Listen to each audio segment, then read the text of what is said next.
Sa mga ni-rescue mo, yung ina, si Rona, Opo. yung ina niya, ang nangyari, nagrereklamo.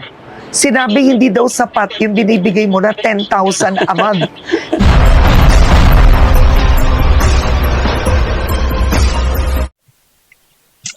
Talagang malayo na ang narating ni Daddy Frankie sa kanyang pagtulong sa ating mga kababayan. Diba?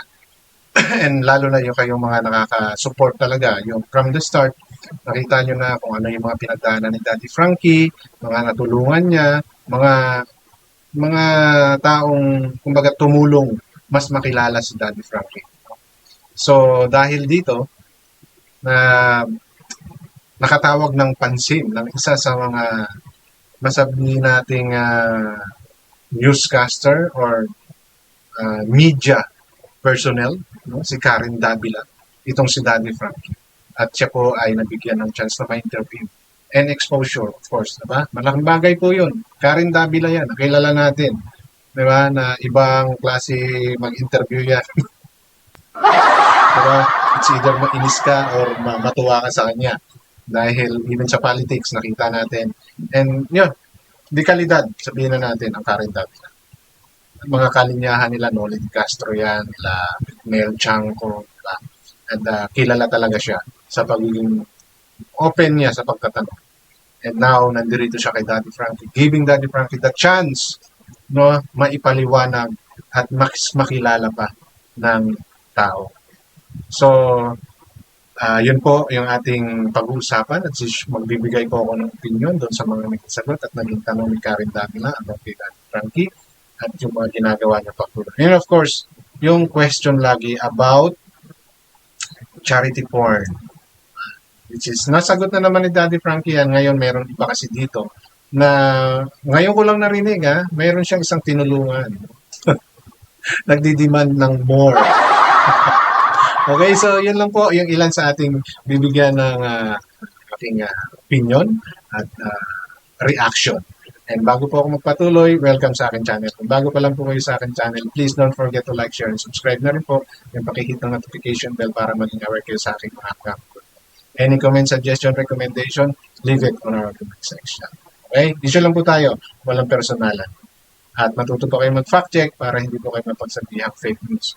And I'll just play a portion of this kasi Karen Davila to, hindi natin alam kung may strike tayo or not. So, panoorin niyo po yung buong video doon sa upload ni Karen Davila. Karen Davila rin po yung pangalan niya ng channel na yun. So, doon niyo po maririnig at mapapanood yung buong kwento ng interview ni Daddy Frankie. Ang akin lang bibigyan dito ng reaction is yung tingin ko, yung pinaka-highlight para sa akin. No? Lalo na po doon sa mga taong naninira, nagsasabi na si Daddy Frankie ay scammer daw. Okay? So, allow me to play portion of this video at yung paliwanag na rin ni Daddy Frankie. Pagtulong ang motibo mo, pero may ilan, inaakusahan ka na scammer ka daw. Oo, pag nababasa mo yon, how do you feel? Para sa akin kasi tinatawanan ko na lang yon. Yung mga taong nagsasabi ng scammer, hindi ko pinapatulan dahil hindi pa nila ako kilala. Correct. No? Actually, yan dapat yung magiging mindset ng mga katulad ni Daddy Frankie, ni Tekram, ni Pony Alde, ni Kalingap, no? Na, mga iba pang mga charity vlogger. No? Hindi mo dapat talaga muna pinapatulan. At as much as possible, huwag silang patulan. Dahil aminin natin sa hindi, yung iba dyan are seeking attentions. No? Yun lang yun. Gusto nilang mapansin sila, katulad nila Daddy Frankie, at mapag-usapan. And alam naman natin na kapag ikaw ay nabanggit ng isang Daddy Frankie, Tekram, o Pony Alde, or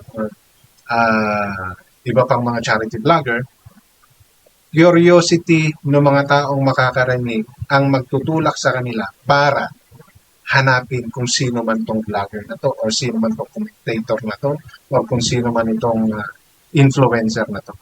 Diba? May iba kasi na gano'n ang ginagawa.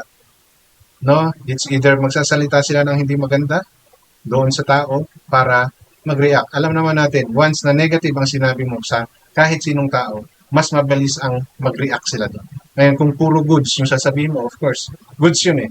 Hindi sila mag-react. Pero pag pangit ang sinabi mo, doon marami mag-react. So, it's good that Daddy Frankie ganun mag-isip, no? And ganun naman talaga dapat. Bakit mo papansin? Makakatulong ba sila doon sa adhikain mong tumulong? Diba? Kilala ka na ba nila para magpa-apekto ka sa sasabihin nila? Anong klaseng tao yung nagsasalita? Meron ba silang credibility para paniwalaan kung sino man ang makakapanginig? Diba? Or makakarinig? Diba? So, yung mga ganitong bagay na pagsasabing scammer, hindi totoo yan, no? Bago natin paniwalaan, alamin muna natin. Like Daddy Frankie, bago pa siya pumasok sa SOCMED, alam na ng lahat na siya ay tumutulong. Diba? And bago niya na-reach itong status na to, marami siyang pinagdaanan pero hindi siya nag-give up. Because of his devotion and clear sa isip niya kung ano yung purpose niya. Tumulong. Oo. At then, nagkakaroon ng revenue. Pero titingnan naman ninyo kung saan niya nadadala yung revenue. Malaki kung sa malaki yung kinikita ni Daddy Frankie sa pag-vlog dahil makikita naman ninyo sa mga views.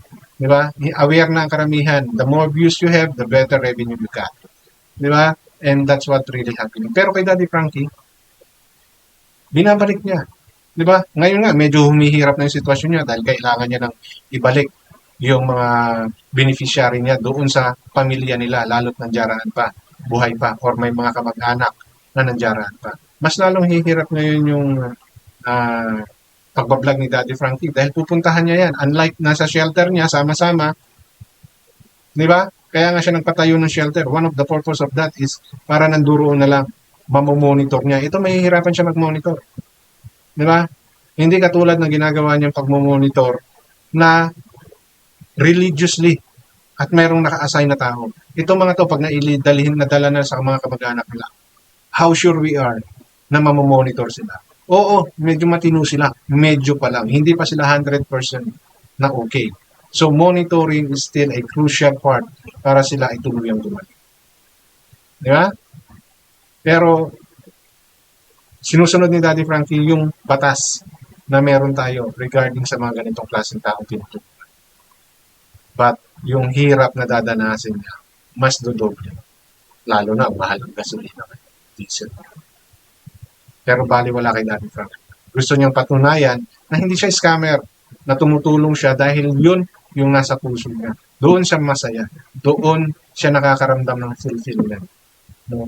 Kung mayroon man siya kinikita, may binibigay man sa kanya, secondary na lang yun. Pero binabalik niya pa rin naman sa mga taong nangangailangan. So it's still the same. Yeah, he earned, but not all of it napupunta sa kanya. Diba? At hindi naman siya nakadepende dyan. Business pa rin siya. So doon sa mga nagsasabi na scammer siya, wala yun. Puro kwentong barbero lang yung alam ng mga. Isa sa mga ni-rescue mo, yung ina, si Rona. Opo. Yung ina niya, ang nangyari, nagre-reklamo. Sinabi hindi daw sapat yung binibigay mo na 10,000 a month. Believe nga ako, nagbibigay ka ng 10,000 a month. Opo. Mantakay mo, no? 10,000 a month. Ha? Grabe. Yan yung kuminsan, no? Yan yung mga ibang mga beneficiary na nakakaintindi na, no? Na may pera pag sila yung bina-vlog. Okay? And nai-impluwensyahan. Pero hindi po nila nakikita yung wider, no, broader, no, ng nangyayari. Hindi sila nagpasalamat na nung tinulungan sila, hindi naman agad kumita yan eh. Di ba? Nung build ba sila, siguradong magpa-viral sila. Katulad nung tinulungan na ni Daddy Frankie. For sure ako, bago kumita yung content ni Daddy Frankie about her or them, naglabas na ng pera si Daddy Frankie. Napaliwanag ni Daddy Frankie yan dahil mayroon ng question about that. Di ba? Naglalabas na in advance, no? Si Daddy Frankie. Nanduroon na yung serbisyo niya without knowing kung yun ba ay magkakaroon ng magandang outcome. Ngayon, 10,000 ayaw pa. Di ba?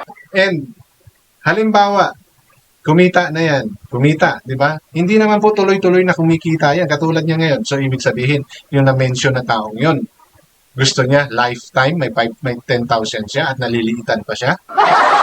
Maaaring sa mga unang video, pangalawa, tatlo, apat, malaki. Pero, hindi ka lang naman tinulungan ni Daddy Frankie for 4 months, 5 months, di ba? And remember, no, yung revenue na nakukuha ng mga vloggers is hindi po yan same month.